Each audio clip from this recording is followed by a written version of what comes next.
everyone. I'm Deanie. I'm Sarah.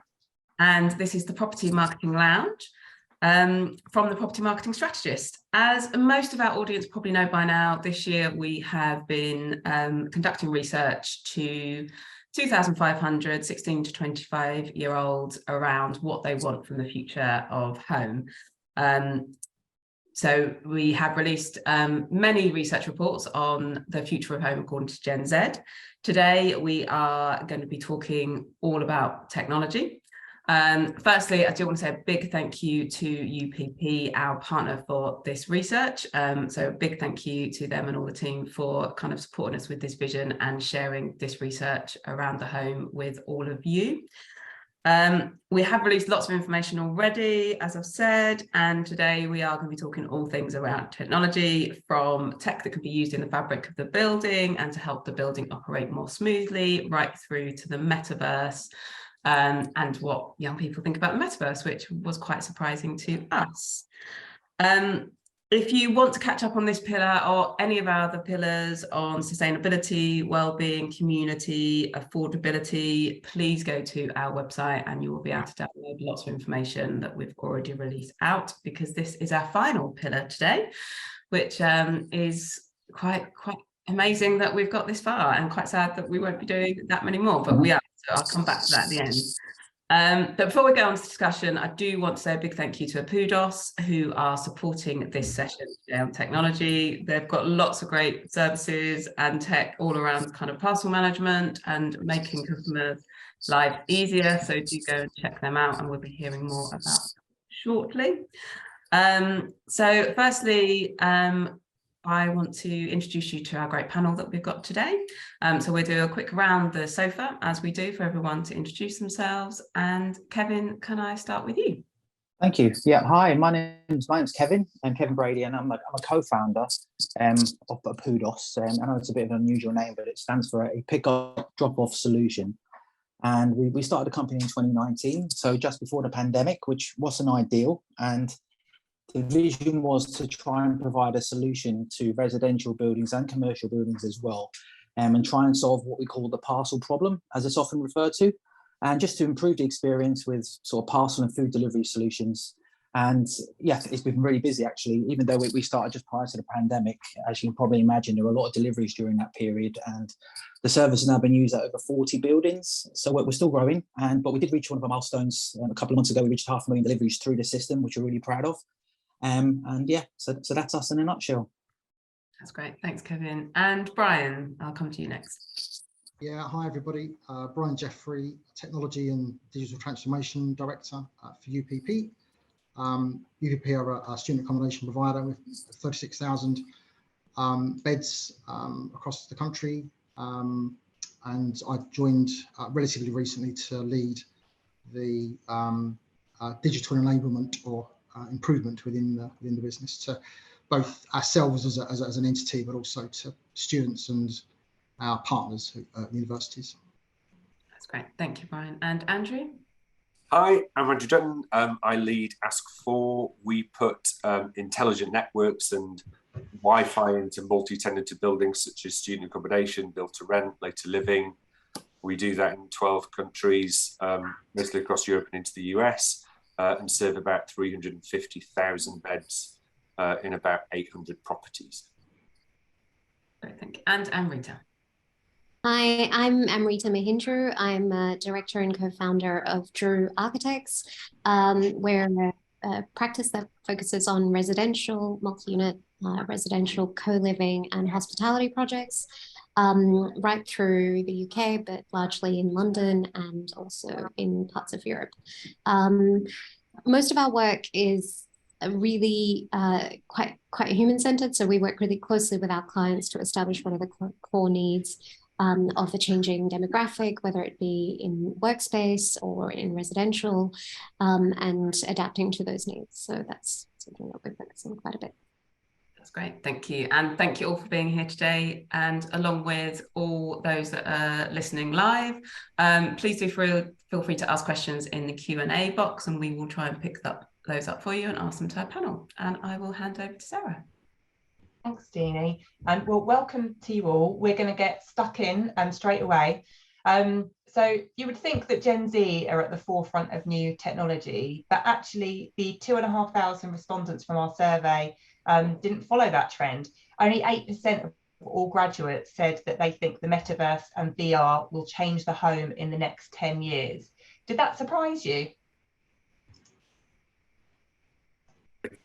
If I go first, it didn't surprise me, only because I think it always comes down to use cases of the technology and people being able to see those, and then that they can adopt it and work with it. If you look at VR as it sits today in the context of the group of people that we're talking about, then mainly that's about entertainment and gaming.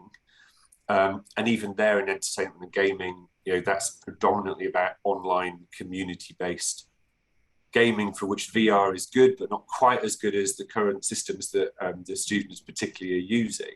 Therefore, I think it's got relatively low adoption in that group, not least because it's relatively new and very expensive and they can't always afford it.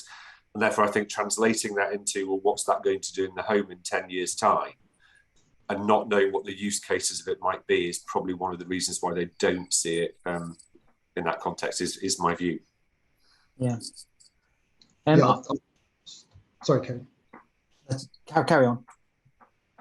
I was just going to sort of agree with what Andrew's just said. I think that this might be a common theme across sort of different subjects that we'll cover today, but there is that sort of next generation and perhaps what they're seeking out of either accommodation today or thinking about home in the future. And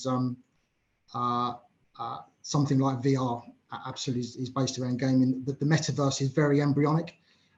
There are sort of lots of examples of early stage metaverse out there, and obviously that is increasing, but it's still very early stages at the moment.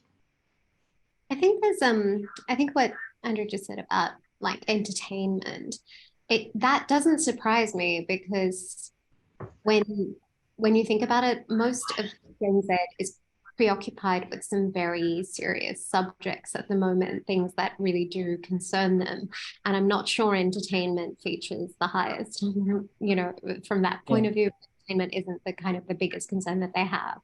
And so whilst, it might be that they would look to it might be something that interests them peripherally for those reasons, for entertainment purposes, but it doesn't necessarily preoccupy a big space in their lives, especially when they have a lot of other things that definitely do concern them. So the only way I see the metaverse actually necessarily contributing is having, in preparation for this, I was speaking with some of the Gen Z members of staff that we have on our team, and they were talking about how there are people, there's an entire video that's gone viral of people projecting holograms of windows and external spaces onto their tiny rooms because they don't have access to that. So it's a version of metaverse which might help them feel more at ease in an environment which they can't control, and that's about the extent of their kind of value that they're getting from that aspect of technology.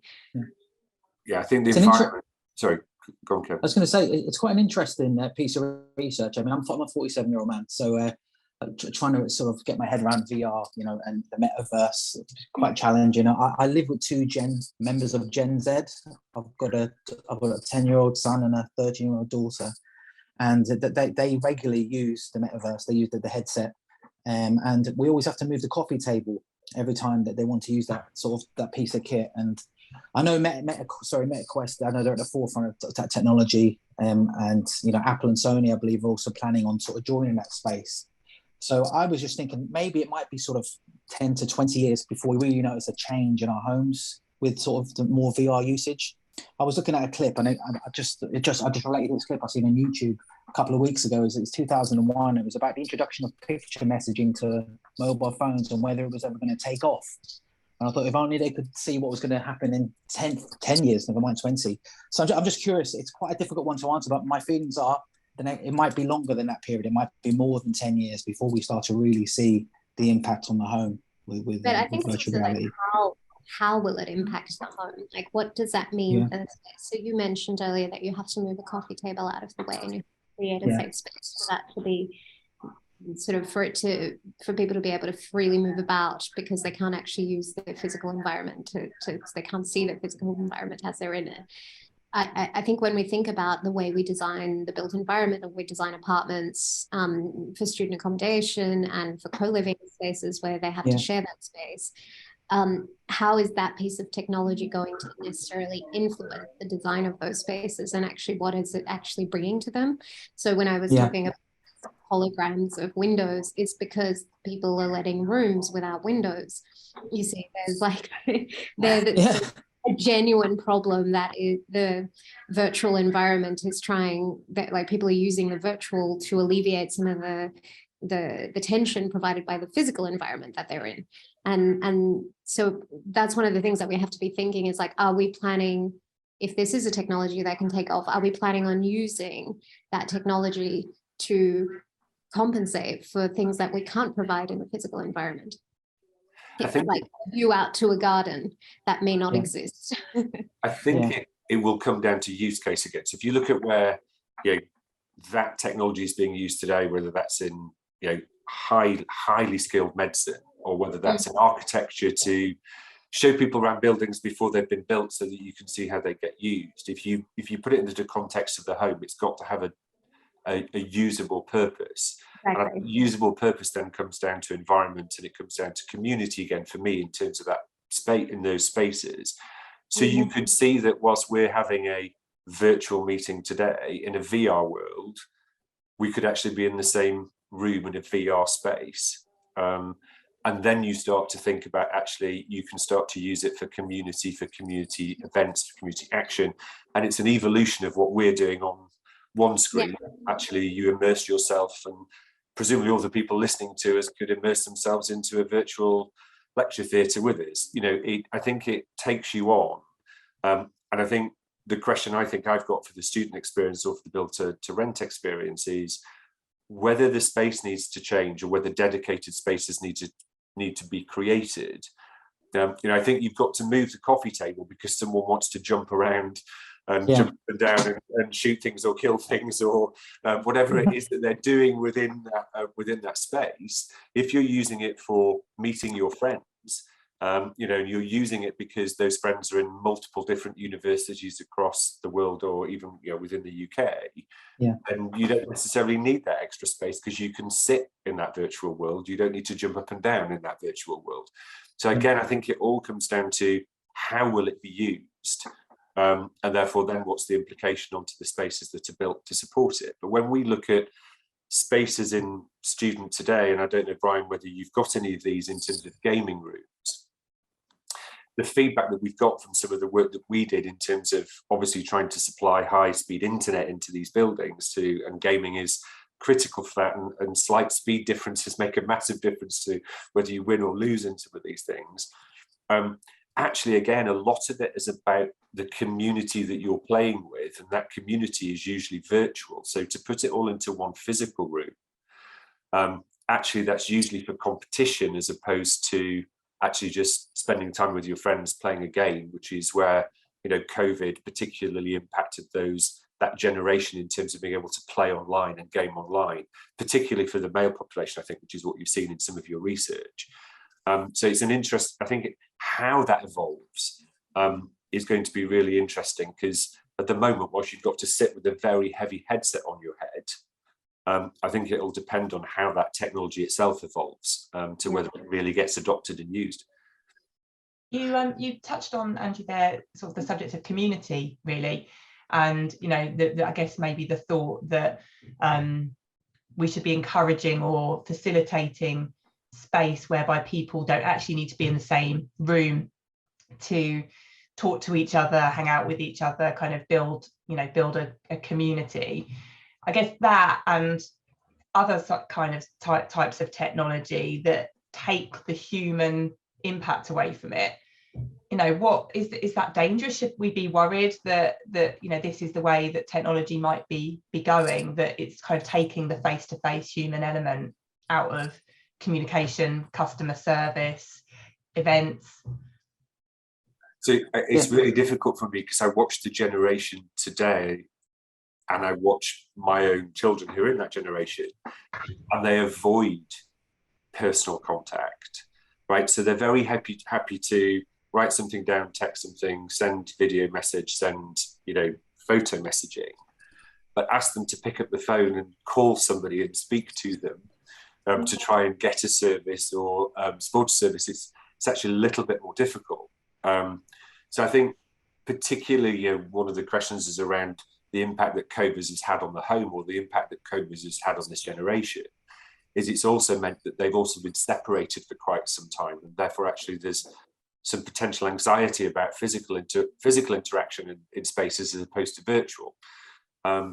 Would I like that going forward? Do I think it's right for human development and community and people in terms of us as humans? I don't think it is, but it depends how, I guess, that group evolve and how they like to interact and how they like to work. I'm a little bit older than most of that generation. That's not the way I would want to do it. Yeah, I agree. I mean, obviously, by the same majority of us, I've got children. Mine are 17-year-old twins. They go to university next intake, and part of them going to university is for the uni life.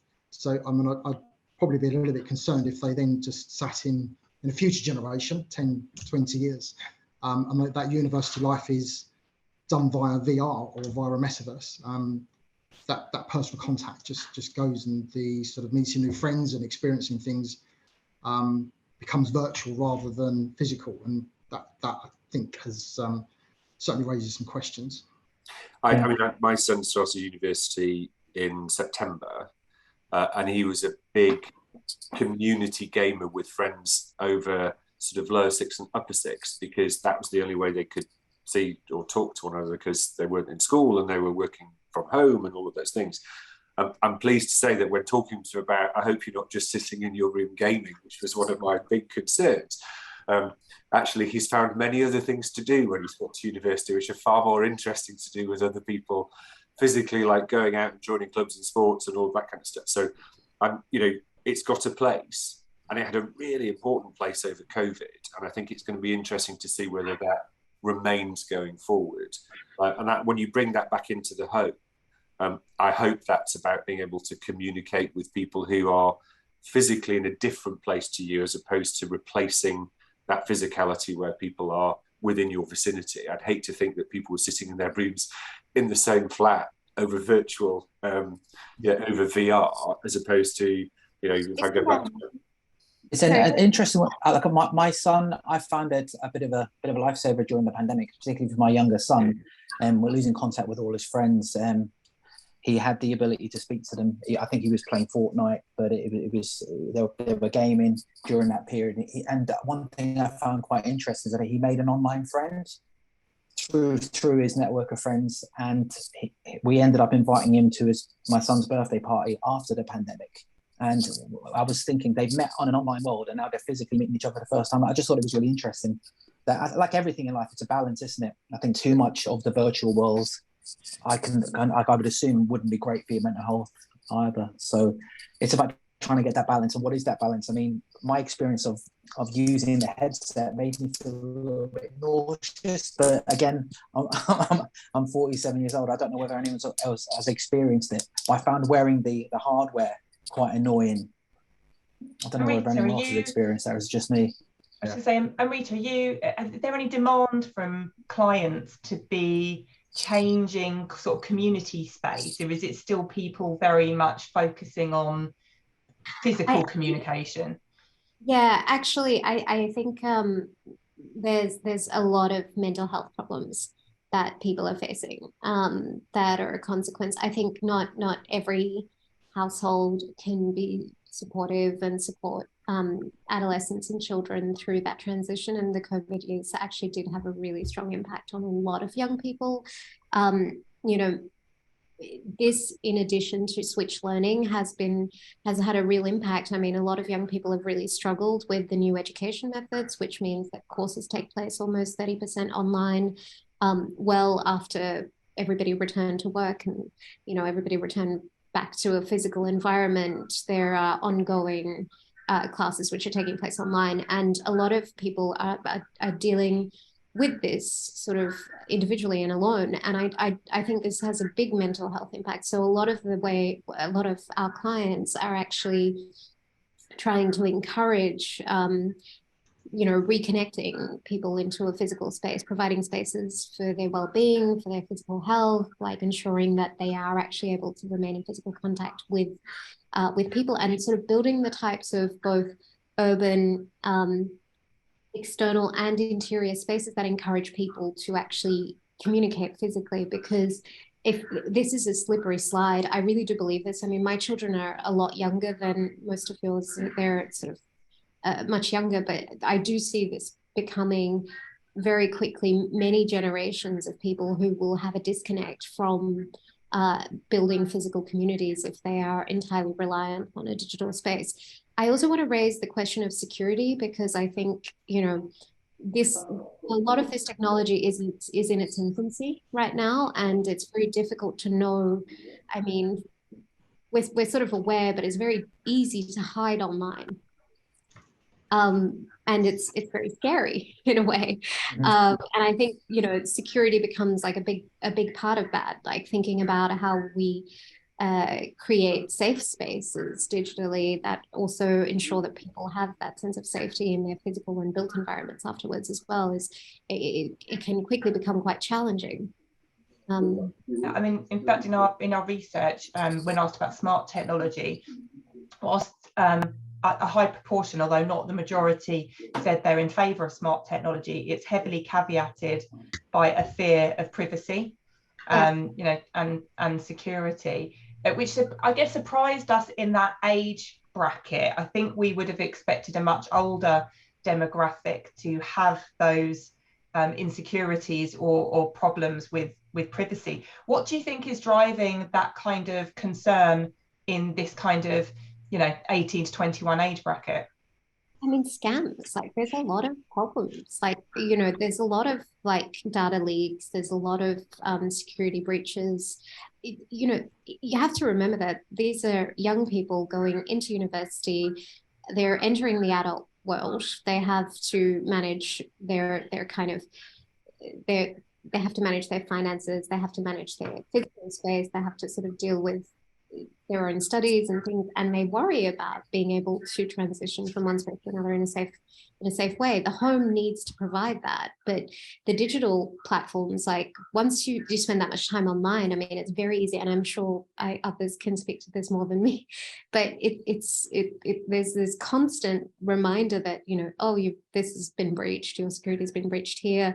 We have so many accounts, all of us, everywhere. There's an inevitability that that safety becomes a real issue from the get-go. It's interesting. So I was thinking that I could understand the concern myself, because as it's just been mentioned, with smart technology becoming more and more sort of prevalent in our lives, we end up being connected to several devices at once. And obviously that contains not just personal data, but sensitive data as well. I was thinking that my Fitbit, for example, there's more information on that than my doctor's even aware of. My Fitbit knows more about me than my doctor. And I just think that with these smart devices, I think a lot of people are very aware now that they need to read the privacy policies, which can be really vague. They need to be clear. You have to have a procedure where, when you log on, it's, just the ways of identifying who you are, not just, one way of doing it, having dual, ways to prove your identity. And I can understand some people's reservations with that, especially as just been mentioned with data leaks and spam and, some of your cookies on your website. I think people are more and more aware of it now. Andrew, you're living and breathing this every day with clients and with users. How do you navigate that? So is that to myself? Yeah. So it is absolutely the heart of who we are and what we do, because we put the networks in that everybody's passing their data across, and we create literally private networks individually in these multi-tenanted buildings. And in 2018-19, we actually did our own research with students in terms of helping them understand and us understand what they felt about their data. It's a really good report and still relevant, and if people want to read that, they can get on our website to read it. But the concerns that everybody just said they thought the students would have is exactly what we found. So 67% of the students who responded were worried about their data being hacked. 61% was all about not knowing what the company or organization was going to do with their data.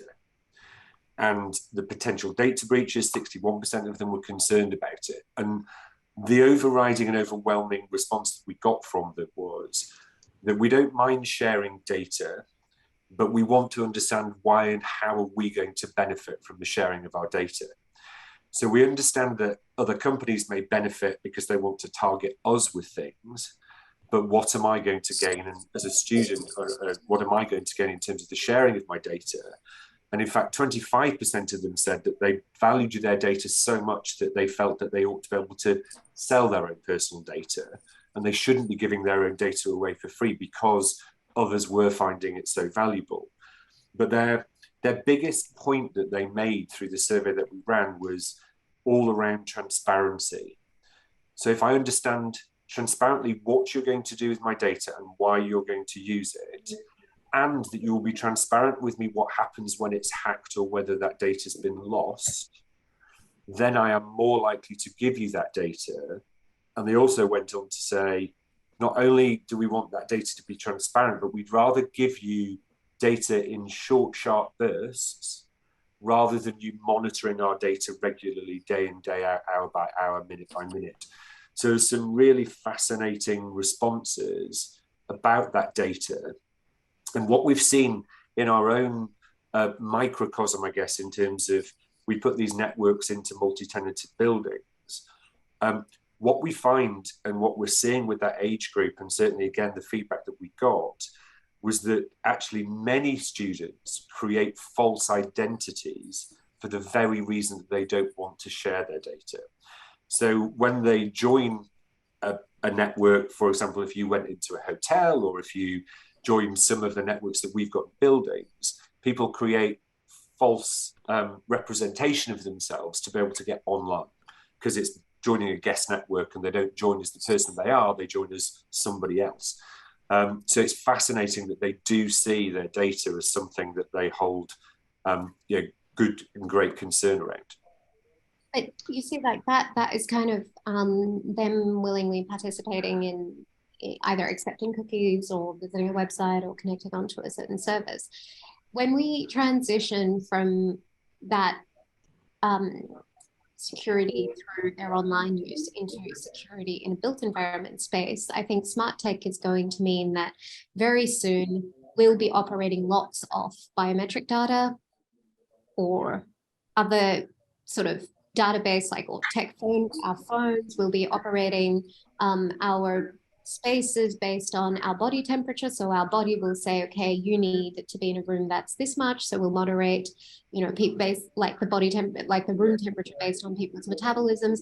There's a whole heap of physical data that we're going to give away in order to control our space, to give it the right kind of optimum temperature, light, heat, sensitivity, security control, and all of those changes, whilst they're very interesting and they're actually quite useful environmentally. This might be a great way to make economies in certain ways on the cost of heating or the amount of light somebody needs in a room, moderated based on who they are and what their needs are. This is still data that we're giving away to a system, even a controlled one, to help manage like a physical space. And those are things that people just won't even, it might be something that we say, okay, we're running smart tech through the building, which means that your heating bills won't go down, your lighting bills might go down, everything can be censored, and your locks you're sure to have a safer space because your locks are based on your own sort of biometrics or something else that makes sure nobody else can hack your space, but it's still information that's kind of going out. So I'm always mindful of these things, and also how willing young people are to kind of jump on board, so long as they know what they're I mean, to build on that, what we saw in the report and what we currently see now, because we put IoT devices into buildings to record information, which I'll come on to a second, but what was the biggest use of data that people felt safe in giving was if it was something that was going to improve their own personal safety and security. So if I'm giving you data that provides you information to keep me more safe or me more secure, then I'm more likely and more willing to give you that information. Yeah. And it, where we are today, and again, it comes back to the VR use that we were talking about earlier. We put smart metering and smart sensoring into buildings so that you can individually within a student room or within build to rent, you can see energy usage, and you can see whether a window's open and oxygen content to determine whether the temperature is being put too high and therefore wasteful on energy. The conversations we've had with the student group is, if you give me the information about what energy I'm using through smart metering, and you can tell me what the average is, I can actually start to do something with that data that might actually make my bill cheaper if you're prepared to give me a discount based on an average usage. Or very importantly, I know how I could start to impact towards net zero in terms of the reduction of my energy usage. So when you've then got in a building technology that can support, again with community apps, students to make decisive consideration over what energy they're using, but equally, Brian, I guess to bring you in terms of the property manager and owner, if you can then reduce energy usage, you don't have to then become draconian over energy usage policies which are fair use. But you actually get a set of data which is useful for the student because they can start to have a personal impact on the energy they're using, but for the operator, you start to reduce operating costs and you don't have to put rents up and bills up, right? Yeah, absolutely. And that's actually an important one. Sorry, I'm sorry. That's actually a really important one, and I really agree, because I think empowering people to trust them to be able to use what data is provided to actually think through their decisions and their choices is actually fundamental. Like there's a big shift in this generation that feels like, okay, who's kind of driving this? Is it the technology, or is it me, myself, and the decisions I'm making? And making sure that data is there to provide them with that sort of decision-making skill is actually extremely important in making some of those changes. I mean, all of what we're talking about is dependent on great Wi-Fi, which obviously, if you have ASK4 in your building, there's no problem. But interestingly, I mean, in our survey, we asked people not just what they're willing to pay for, but how much they're willing to pay for it. So 30% of our respondents said they would pay an extra £5 a week for high-speed internet, and 17% said they'd pay an extra £10 a week. And this was actually higher for future students as well. So, I guess, is the speed of the internet relevant in kind of the buildings that we're talking about? Do people really understand the difference between, high speed or between Wi-Fi and connected? And kind of what sort of behaviour and investments, I guess, are you seeing in the future buildings, the buildings that are kind of, Brian, that you're just working with partners now on kind of new builds, and Andrew, you're working, similarly in new builds, where, what's the difference really? Do students understand the difference in their speeds and what they're paying for? It's a good question. So we have a combination of connectivity provided by us as a business and also by the universities that we work with. So in our mind, the connectivity is absolutely crucial, and it's probably one of the higher concern areas where internet is not working, either within the buildings or in the sort of surrounding communal areas outside. A lot of the universities invest in connectivity, APs in the outside of their buildings as well. And I've seen, not so much here, but certainly in the previous life, APs connected to trees and things like that to make sure there's coverage across the campus. So for me, it's absolutely key, whether that's part of a minimum expectation service. So if we're going to reside in your accommodation, we expect IT or connectivity to be optimal, versus as an add-on service. That's probably a question, and that may be where the respondents have maybe given a sort of a low percentage mark on we would pay extra for high speed, because it's already seen that high speed should be part of the minimum service. Yeah, I would agree with that. I think there is no operator that we're working with that doesn't see the provision of internet as the fourth utility service, and in fact students would put access and connectivity above hot water, in terms of saying that they need access to it and they need good, high quality, stable internet within multi-tenanted buildings. So, we have a lot of clients who talk about needing 1 gig lines into these buildings, and we keep saying to them, you don't need that. What you need is incredible traffic management across a 900 person building. It's not the size of the pipe that's coming in, it's how you then direct that traffic across that building, and that's where the smart technology comes into play from a business like ASK4. What I think students expect, and each one of our buildings has sort of different ways of doing this, but if you think about it in terms of the legal sense, in terms of the large ISPs like a Virgin and a Vodafone and a BT, it stopped moving away from talking about speeds, and it's now starting that the regulators are wanting you to talk about what you can do with the type of broadband that you're buying. So this is a package where you can simultaneously game and you can download and stream, versus that you can only work with data in terms of sending emails. So I think the conversation is not really one of what's the speed of it. It's actually, do I notice any degradation of service that allows me to do my VR or do my work and stay connected? What's been really interesting for us as a company is we set up a number of sites over COVID that weren't fully occupied. And then they've become occupied as we've moved into 2022.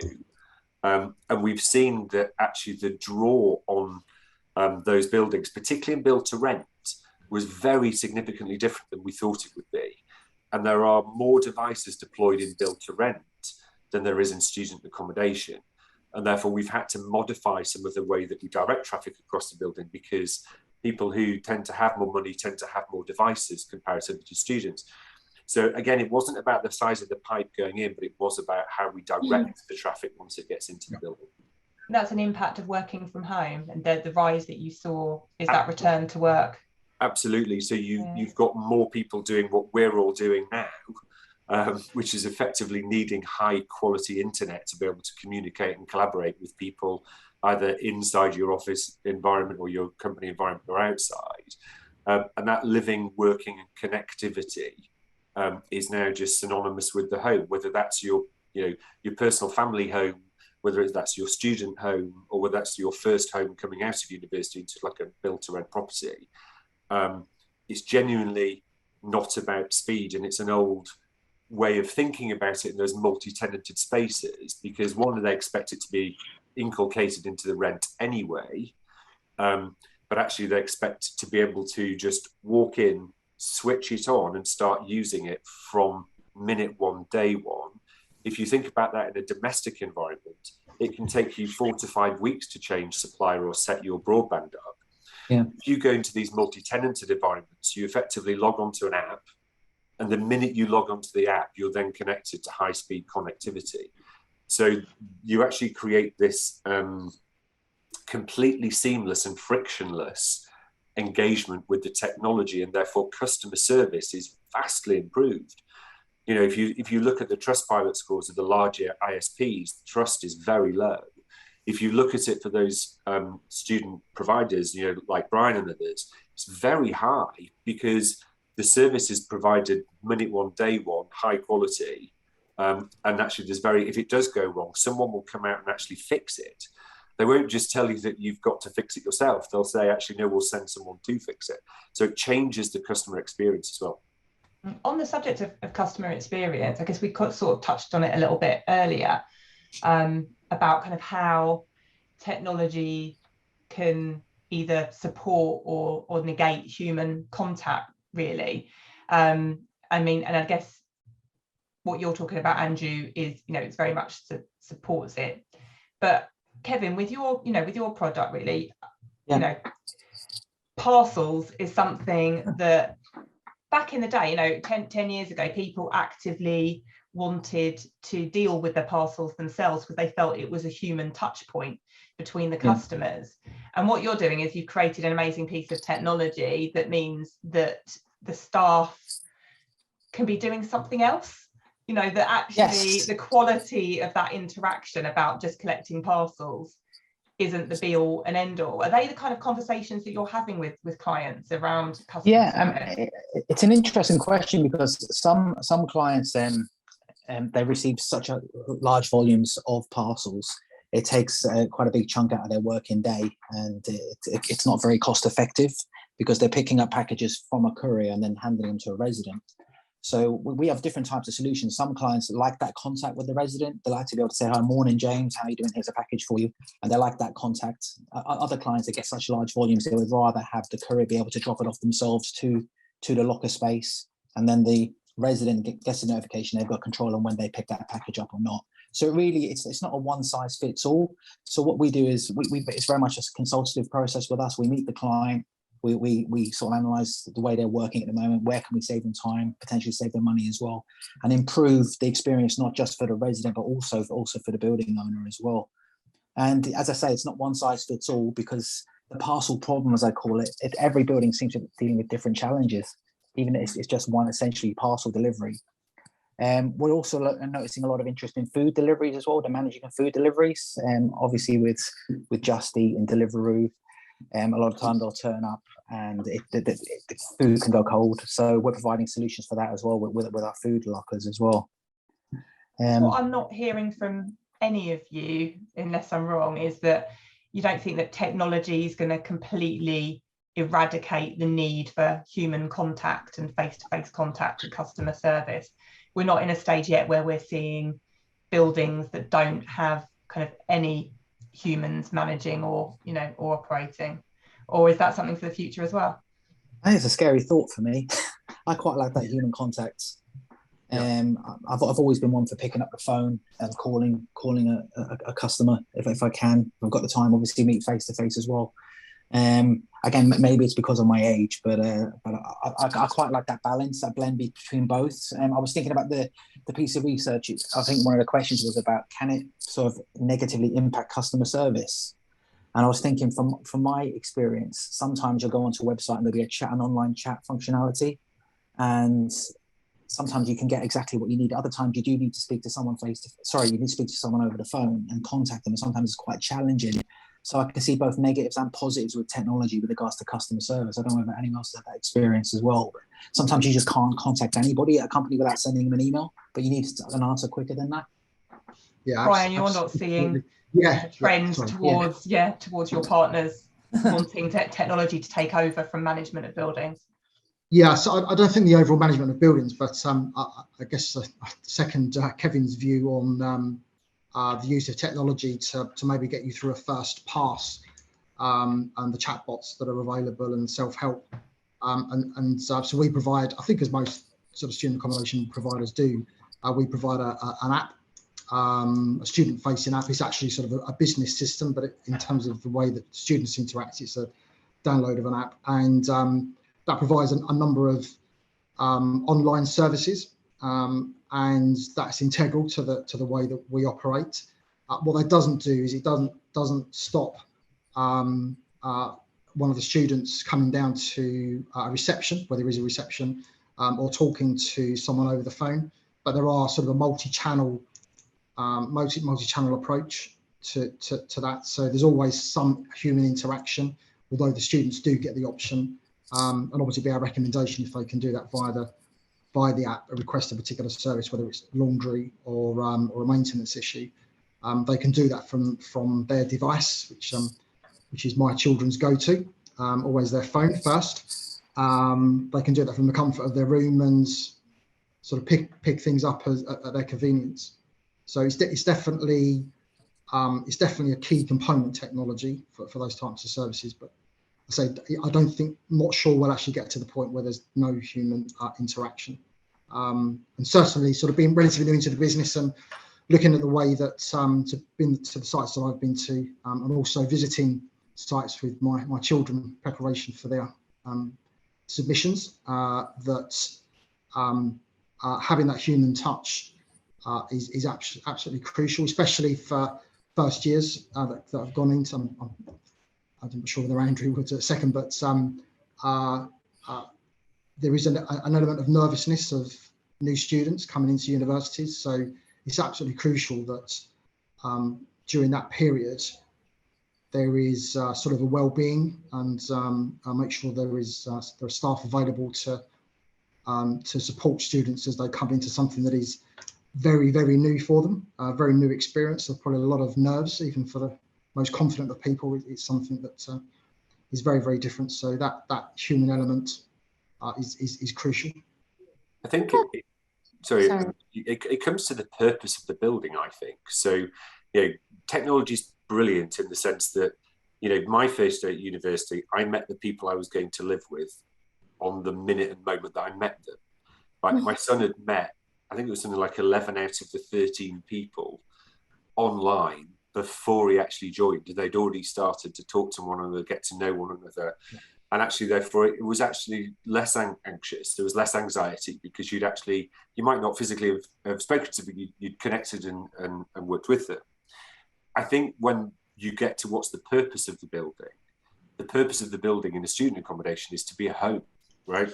And therefore, it's to create community, and therefore, there is a duty of care within that building as well for sort of young adults to create that community and therefore understand their wellness and their mental health and well-being. And therefore, a lot of the interaction for the operators like Brian at the front end in terms of those receptionists and services, that's actually how students rate the most highly, is that sense of community and the engagement, because they are away from home.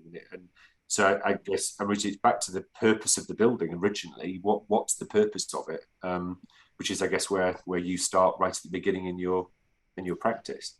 Yeah, I think also what's actually really important in a way with what you're describing is the technology that is associated with building management can probably sort of get more and more effective and less human in a way, so long as the students and the people living in the buildings feel like they are able to build a student community and that they do have contact with other students.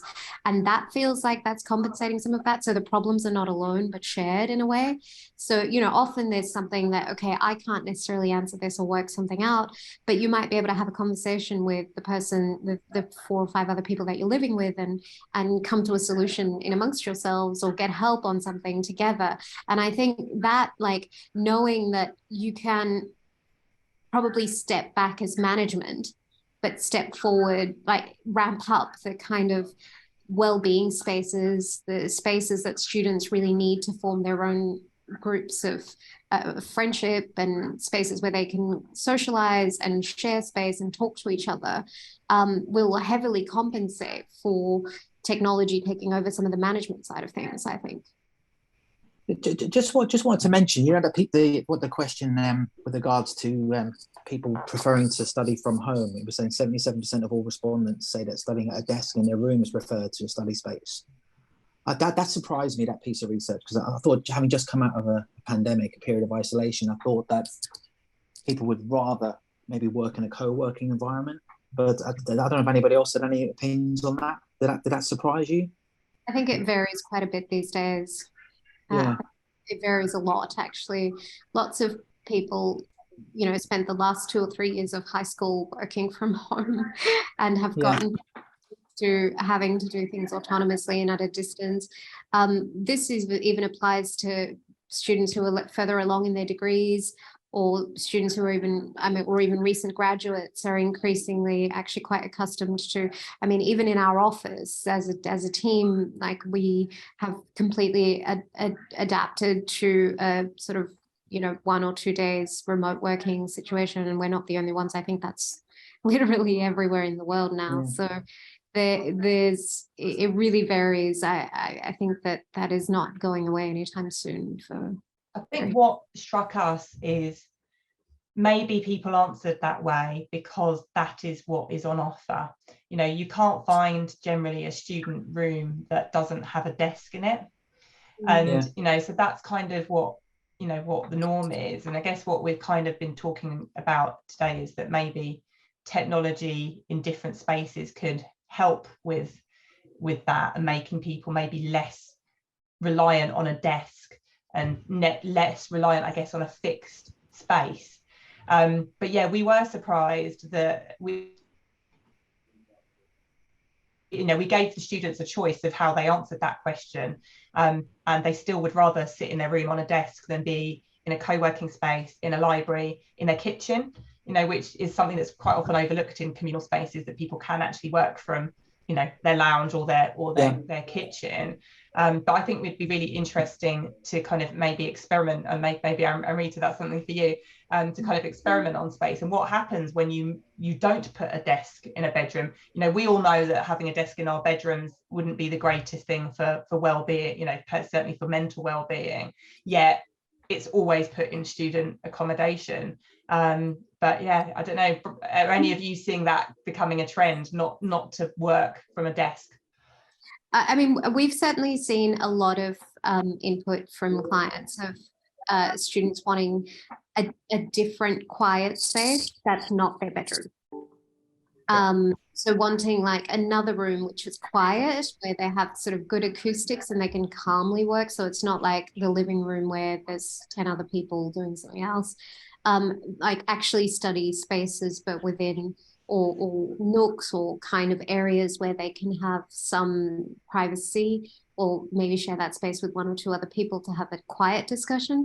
Because I think acoustics is actually a big factor in this difference between working quietly in your room and working in a co-working space is acoustics. A lot of their work is taking place through an online lecture.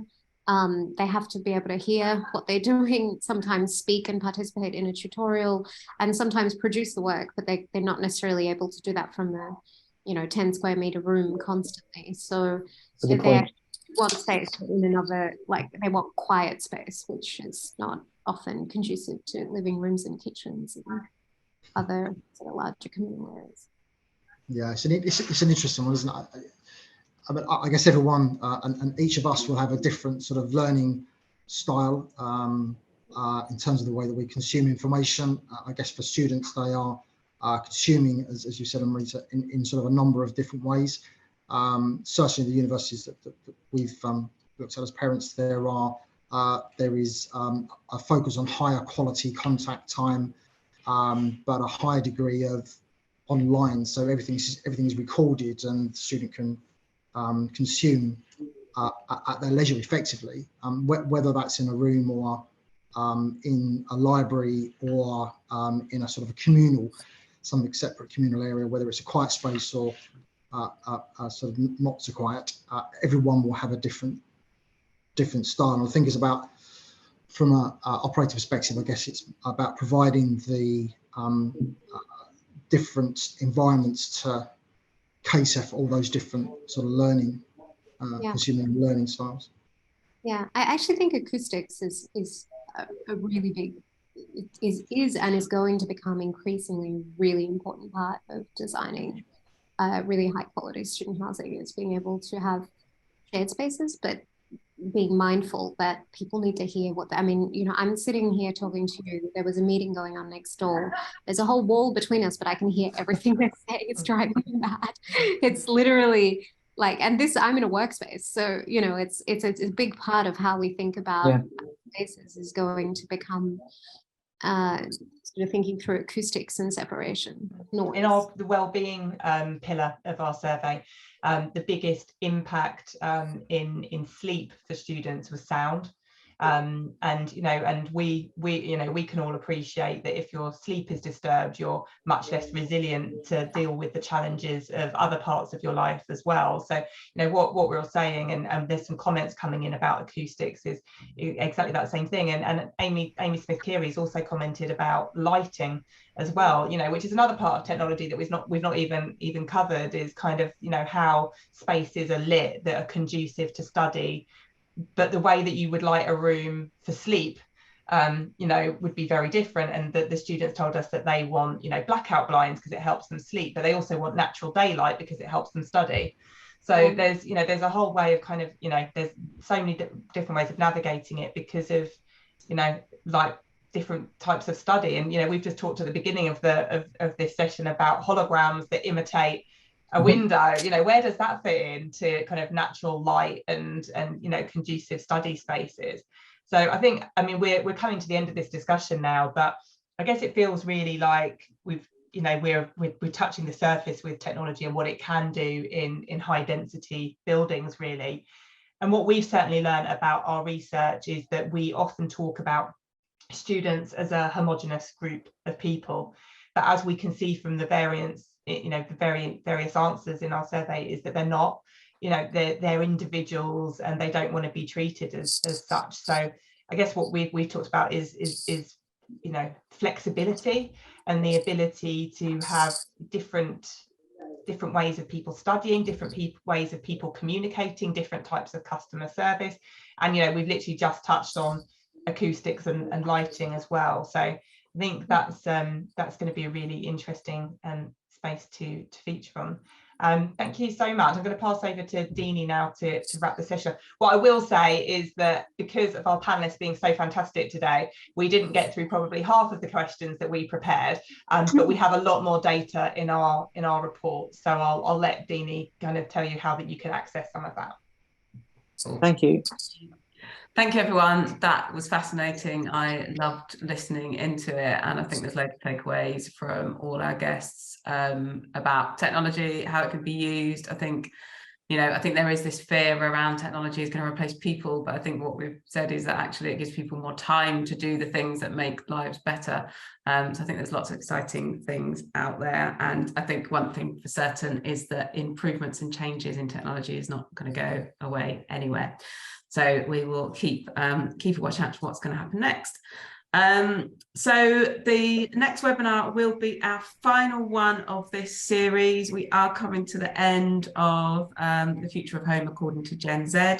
And it is going to be the big one around the legacy. Kind of, we've collected lots of data. We've still got, lots of data. We've got a final report coming out at the end of the year, but what can we do as a sector and a group of people to make sure that what our customers have told us that we deliver into the future? So please do come and join us for that session. We've got some great guests already lined up to look into that future. So do follow us on LinkedIn, Twitter and Instagram, and you'll be updated about when that is, what's going on. We're releasing the final report. Other sessions that we've got speaking where we're sharing this information, so please do make sure you follow us. Big thank you again to UPP. None of this could have been done without them supporting our vision of doing this research and sharing this research with the sector. So thank you to Brian and all the team at UPP for supporting us with that. And of course, a big thank you to Apudos for helping to bring the technology pillar and this session today out to the sector. So a big thank you from us. And finally, all our other sponsors of all our other pillars, including Loft, UCAS and CoLive. And also thank you to all our audience that keep coming back to listen to us and digesting us in all the ways that we do it. So this will be shared on YouTube. We will have a podcast and we will have a blog. So follow us on socials and then you will keep up to date with all that.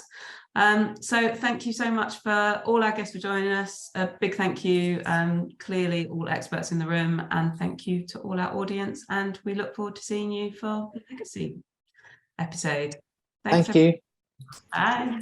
Thank you.